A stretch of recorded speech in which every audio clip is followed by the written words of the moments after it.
Hi guys, welcome in this channel. This reading is for collective your energy at this time.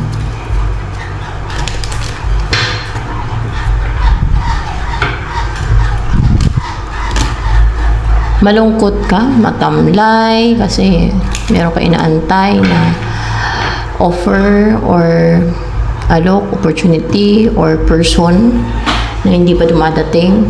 There are available mga tao or opportunity, pero you're not contented with that. Meron kang naabangan, meron kang ninanais, hinangad talaga.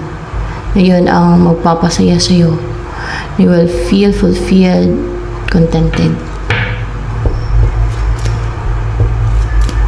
Sino inaantay mo when it comes person? Itong Nine of Pentacles in reverse. Unstable. Or hindi masagana yung income niyan, or hindi namumunga ng marami yung kanyang hard work, effort.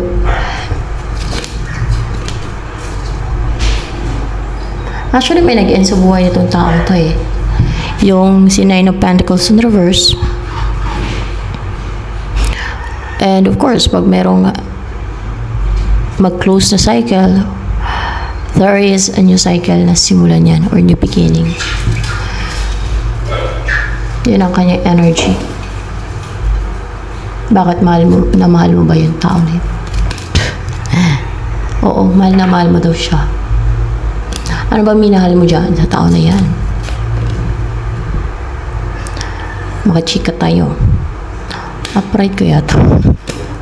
Upright to. Tingnan natin upright Mukha nga. Upright nga. Ace of Cups. Kasi para sa'yo blessing siya eh. Ano yung blessing from the Holy Spirit? Kasi may dove. Sumisigulo ng Holy Spirit. No. Para sa'yo blessing siya galing sa langit. Upright ba yan? Yeah, para sa'yo blessing siya galing sa langit o galing sa Diyos. Blessing sa'yo yung tao na yan. Ng Diyos. Galing sa Diyos. Yan. Galing sa langit. Blessing galing sa langit. Galing sa Diyos. Oh. Yan. Ganon siya ka-importante sa'yo. Ganon siya kahalaga sa'yo.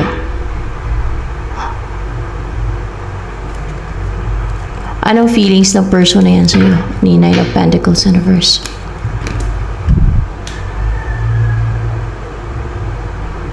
Gusto ko niyang puntahan. Gusto niya mag-travel. Papunta sa'yo. Nandun yung desire niya na travel. Papunta sa'yo. Gusto ko niya puntahan. Ano pa? Ang feelings yun sa'yo.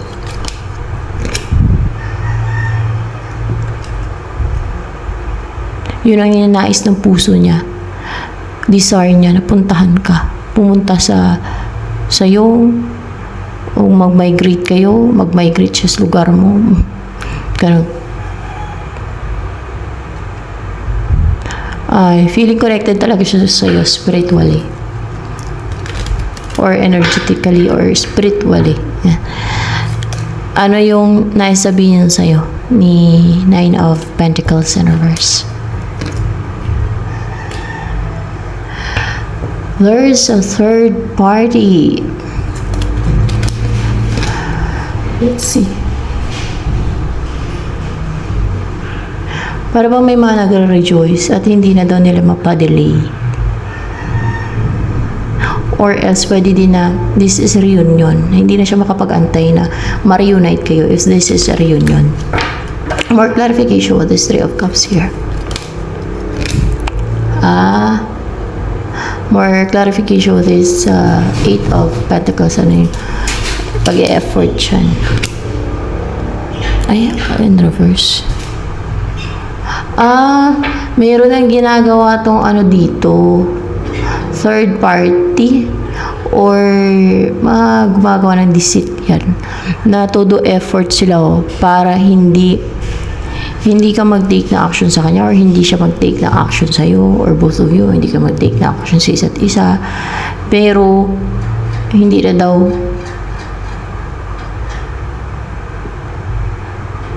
nila mapadili yan, or else ay para hindi na siya mag-antay sa'yo. Pwede din ganun. More clarification with this 3 of Wands. O see, naharangan nila.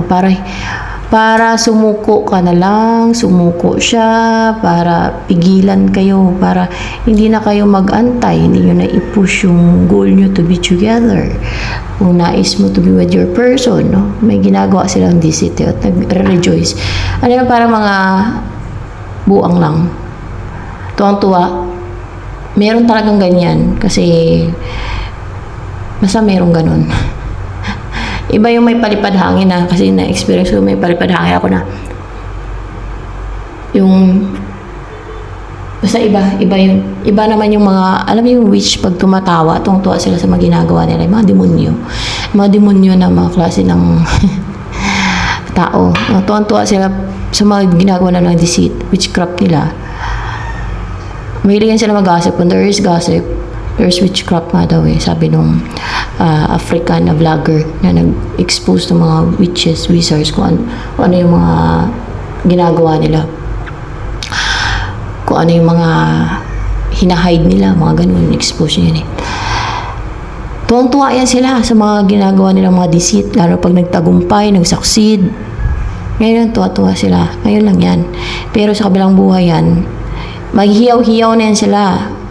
Bakit? Malaman na lang yan nila kung bakit sila maghiyaw-hiyaw sa kabilang buhay. Kasi dun sa kabilang buhay, hiyaw-hiyaw na yan sila. Hiyaw-hiyaw. Puro hiyaw na yan sila dun. Dito sa mundo, tuwang-tuwa sila sa kagagawa ng kadimonyohan at deceit. Dun sa kabilang buhay naman, hiyaw ng hiyaw yan sila dun.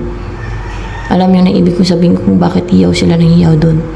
Kasi alam niyo naman yung banta ng God sa mga ganyan ang ginagawa, di ba? Kaya nasabi ko yun. Kung ano yung parusa niya sa mga ganon. Oh. Masabi mo na lang talaga, ay baliw. Mapaganon ka na lang talaga kung may ganon kang kapitbahay na yung tuwang-tuwa sa mga deceit niya, sa witchcraft yung ginagawa pag nagtatagumpay. Tapos, alam niyo guys, yung mga ganon, ano yan sila, provoke. Yung observe, kung provoke sila, pwedeng through music, through madaming paraan sila para provoke. Parang galitin ka, kasi pag bumigay ka, nagalit ka, na-irritate ka, lalo kung may mga na-unite na sa'yo na, alam niyo, witchcraft nila, ganun.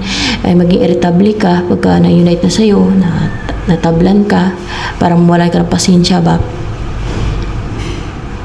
Buti nga sa akin dito, nabawasan sila eh. Hindi na ako irritable. Hindi na ako kagaya ng dati na sigaw-sigaw ako sa galit, lalo pag Martes, Biyernes, kasi wala na yun. Nabawasan sila yun na parang nakimpang, nawala, madami yan sila eh. Ang alam ko, madami yan sila eh. May pag-collaboration sa kanila eh. Malaking bagay din talaga na nabawas yung isa na yun. Expert pa naman yung palipadangin ang ano nun eh, yung mga eksperto siya doon. Isipin nyo, napapasigaw-sigaw nun ako sa hindi ko makontrol yung sarili ko nun. Buhay pa yon. Grabe. Tapos parang nakonsensya pa ako na pinagkinalaan ko siya. Yung pala siya talaga. Yung isa siya talaga sa numero 1. Dahil kita ko naman yung ngayon. Hindi na ako nagsigaw-sigaw sa galit. Martes, Biyernes. Wala na. Dahil patay na. May iba na lang. Mga kulam siguro atake nila. Ewan ko kung ano pa yung atake sa akin. Grabe. Alam yung pagpalipad hangin, pasunurin ka sa will nila, sa gusto nila eh. Grabe yung nangungontrol ng isip yan. Pinapasok nila yung isip ng tao eh. Yung biktima nila eh. Malaking bagay din na nabawas yun.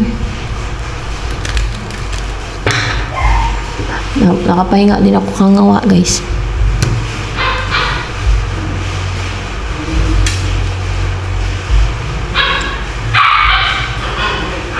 Tripping siguro yung ginagawa nila. Grabe. Yung mga tao talagang masama. Dahil siguro may mga demonyo yan sa katawan kayo ganyan. Tuwan-tuwain sila. O evil spirit. O ganun talaga sila. Oh. Yan.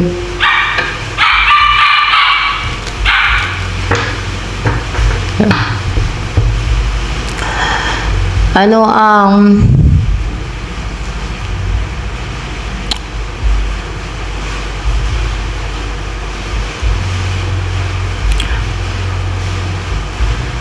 next move ng person mo towards you kaya? Let's see. Mukhang hindi ito makipag-usap, hindi makipag-collaborate. Maging clouded lang yung judgment mo kasi hindi naman siya makipag-usap sa'yo. Ikaw, ano next move mo kay person mo? Meron kang gagawin dito na magtagumpay ka.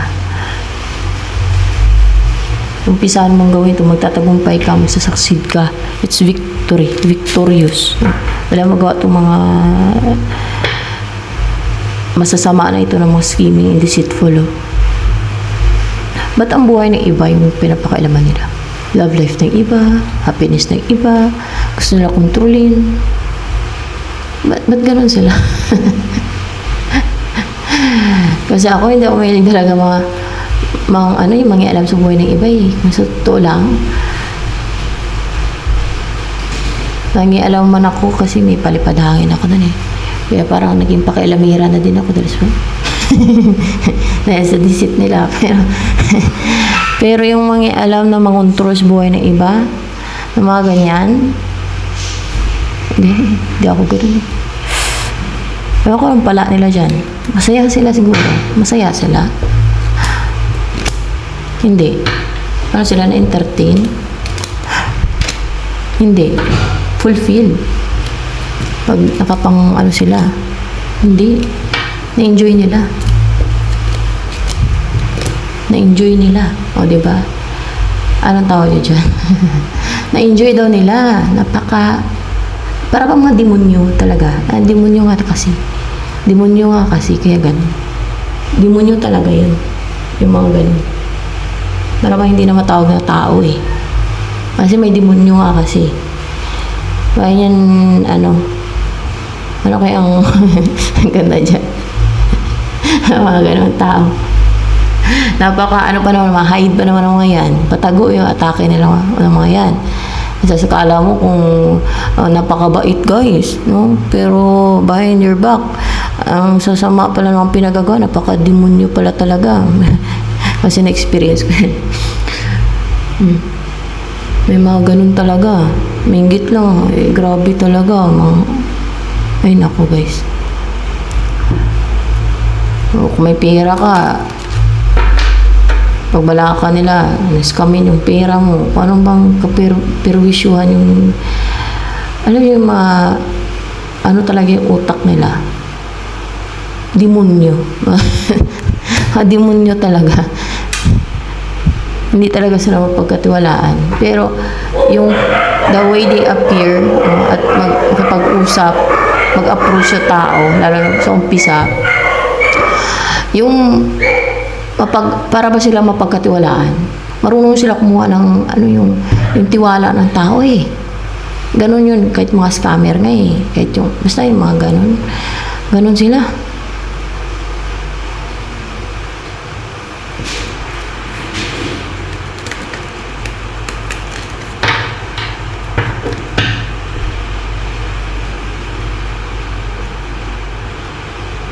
Alam ko sa inyo, mga expert na iba dyan sa pagkilati sa mga tao dahil sa experience nyo din. So, ano tong umpisahan mo na mag-succeed ka? Yung hindi na magtagumpay, yung makuha nila yung sayo. Sa person mo o kung ano mang sayo, hindi na sila matagumpay sa mga deceit nila, like yung manipulation nila, Yung pasunurin ka nila sa will na kung anong gusto nila, paniniwala nila na gusto nila pasunurin ka, paniwalain ka nila sa mga lies and deception nila, mga ganun. Magtagumpay ka na. Sa katagalan kasi niyan, maging wise ka na din eh. Kung ginagawan ka ng ganyan, automatic na kagagawa to ng iba, disito ng iba. Spell nila to na yan, pumasok. Mapaganon ka na lang eh. Basta ganun, para bang maging alerto na isipan mo. Na yan pala ay deceit nila. Deceit nila. Sa emosyon mo man, o sa isipan mo, target nila yung isip eh. Pwede nga gawin ka nilang ma-threaten, ma-intimidate, matakot, nervyusin, makaramdam ng tensyon, para hindi mo gawin yung gusto mong gawin. Pigilan ka nila kontrolin ka nila through that, no? Kasi manipulation yan deception intimidation, ganyan ang mga ganyang gawain, mga demonic na yan. So yan, pero magtatagumpay ka, no? Na maging klaro na yung isip mo, na ikaw na may control ng isip mo, na ikaw na yung may hawak ng buhay mo, isipan mo. Hindi ka na nila ma-manipulate, hindi ka na nila mapapasunod. So kung ano yung gusto nilang gawin mo, maramdaman mo, kung ano yung pinapagawa nila sa'yo, kung ano pinapasabi nila sa'yo, pwede kasing ganun yung magawa nila yan sa tao sa biktima nila kung bakit ko yan i-expose, kailangan i-expose yan para alam din ng lahat na may mga ganyan. Sa Bible yan, totoo yan. Sa Bible yan, meron din yan. Panahon pa ni Noah. Kaya sa mga nagsasabi sa inyo na hindi totoo yan,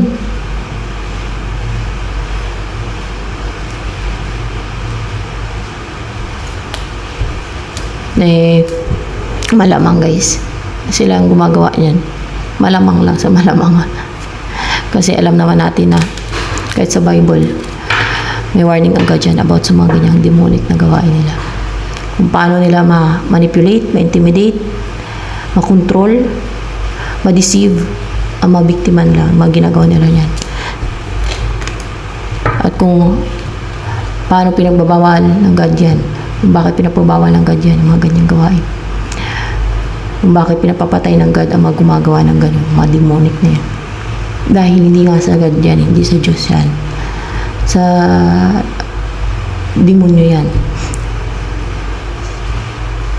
So, judgment. Ang maging klaro na yung judgment mo. Yung isipan mo.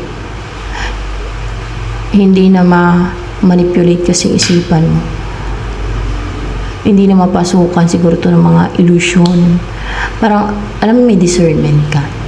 Yan. Yan na. Hindi to paninira yung sinasabi ko dito. Ini-expose ko lang. Dahil ako, biktima din ako ng mga ganyan. Dahil na-experience ko yung mga injustice. Mga ganyan.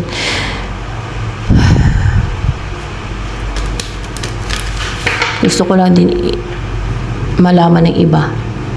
Yung mga pahide, injustice na ginagawa ng iba na hindi nakikita ng karamihan. Hindi nakikita ng ibang tao kasi pahide yun, hindi naman makikita yun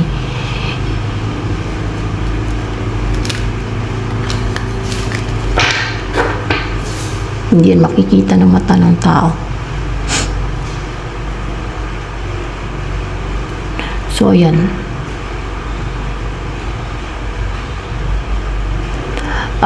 Well, meron ba dito guys na nanonood na kasabayan ko dun na pumunta kay kina Manggagamok nun. Mag-say hi. Ako yun. Kasi madami ako nakausap dun Ang dami ko yun dun.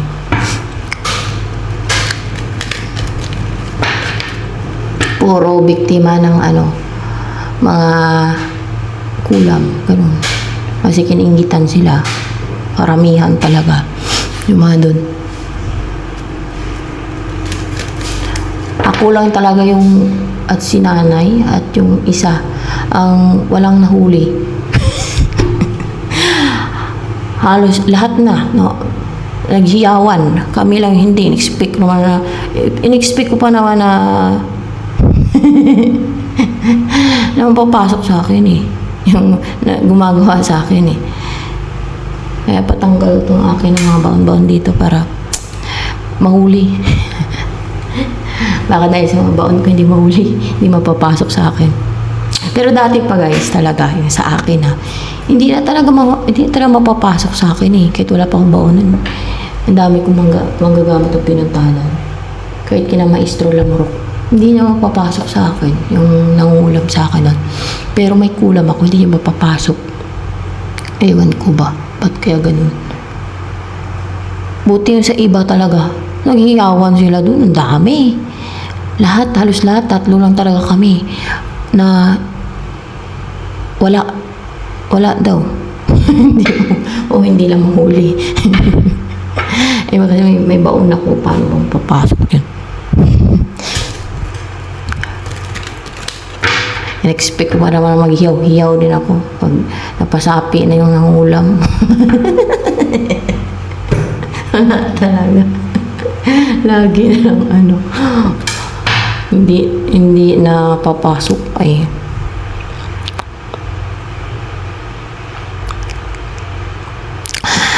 Ayan guys, so maklaruhan ka na. Maklaruhan ka na. Ano yan? Maklaruhan ka na ano? Tingnan natin. The Emperor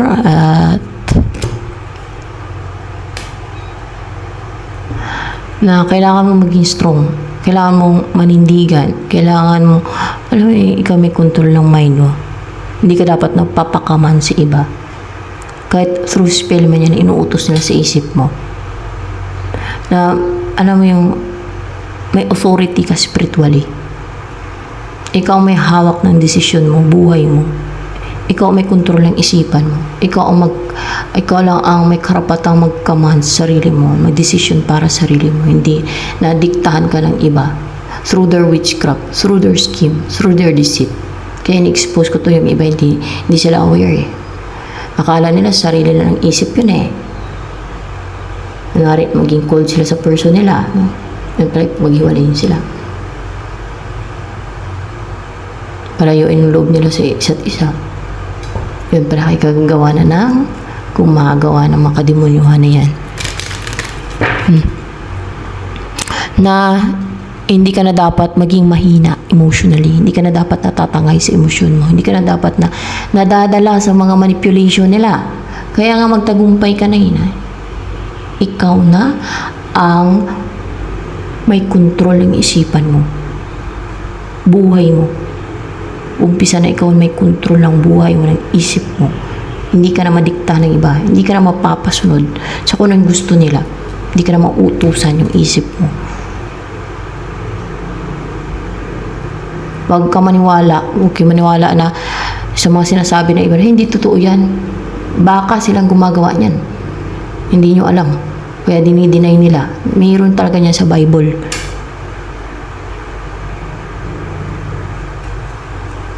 Lamang ang may alam. Sabi nga sa nung vlogger na African na nag-expose ng mga about sa mga witches, mga ginagawa nila. Yan. Kasi uso yan sa Africa eh.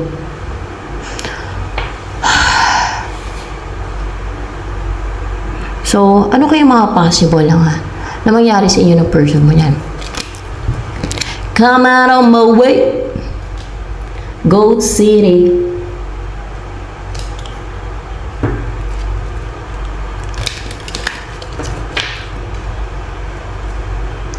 Merong matapang na lalayo.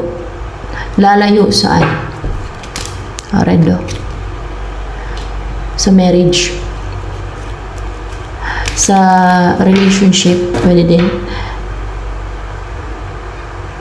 Bakit lalayo?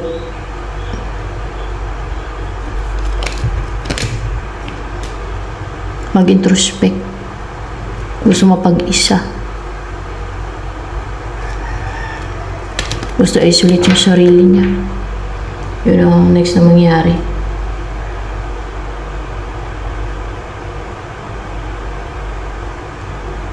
Yun ang possible na mangyayari. May lalayuan yung isa nito. Sino ba tong lalayo? Si person mo? Si person mo tong lalayo sa pwedeng marriage or relationship, stable relationship, partner or karelasyon, mga or fiancé niya, pwede din. Kasi makapag-isip-isip yan, mag-isip. Gusto niyang yung siya lang. Para maliwanagan siya kung sino gusto niyang makasama. Hindi. Kasi ikaw ang gusto niyang makasama. Dahil ikaw ang gusto niyang makasama.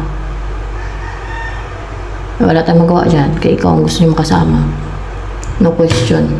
Ako mga alam sa inyong love life. So, ano pa?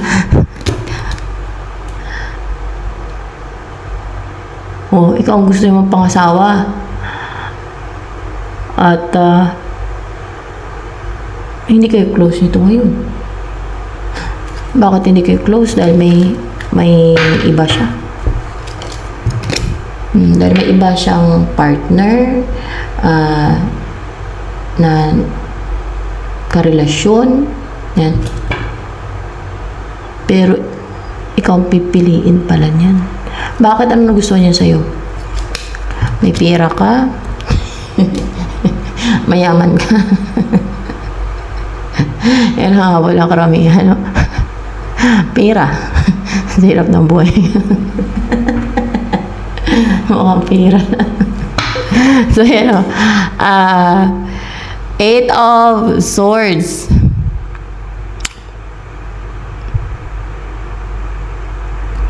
Yan. Well, kasi na-restrict ka.